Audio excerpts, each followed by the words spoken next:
Evening. Thank you for joining us. We begin with an update to a story from the investigative unit. An inmate at Elayn Hunt who was beaten while handcuffed has filed suit in federal court against the officers he says beat him. Torrance Verdon was apparently injured so badly he couldn't walk on his own for days. The investigative unit has learned one of those officers is also being sued for another use of force incident that happened just days earlier.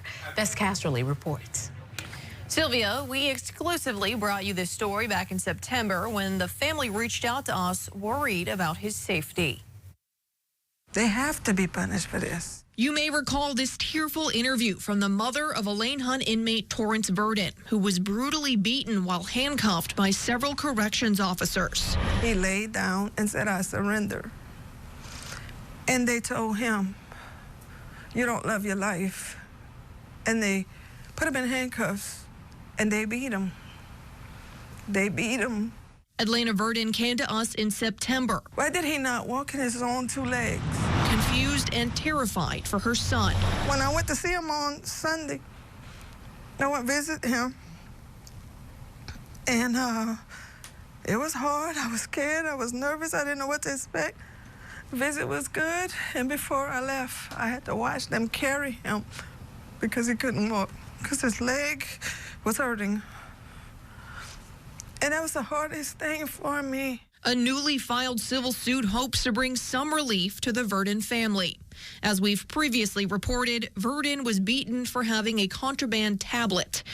The four officers named in the suit allegedly beat him while he was handcuffed. The suit says he suffered torn ligaments in his leg and injuries to his head and neck, as well as PTSD. When we first reported the story, the official statement from the Department of Corrections was that Verdon had no injuries and no one was being investigated. That changed after we started asking questions. Shortly after, Warden Donnie Bordelon was removed from his position. The warden's gone.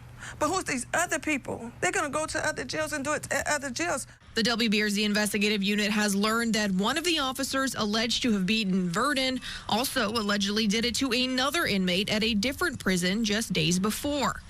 According to another lawsuit, Lieutenant Charles Creel, who was visiting Hunt from Rayborn Correctional in Washington Parish, also beat a handcuffed inmate there, choking him and kicking him in the ribs.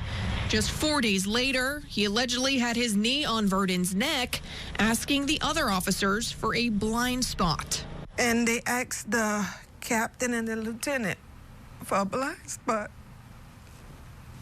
They was looking for a spot where nobody could see him, where they can beat him or kill him away from the camera. Now, the suit also alleges that Verdon was approached by Warden Luke Reams to drop his complaint against the officers for $500. It says there was an attempted cover-up from higher-ups all around, including Donnie Bordelon.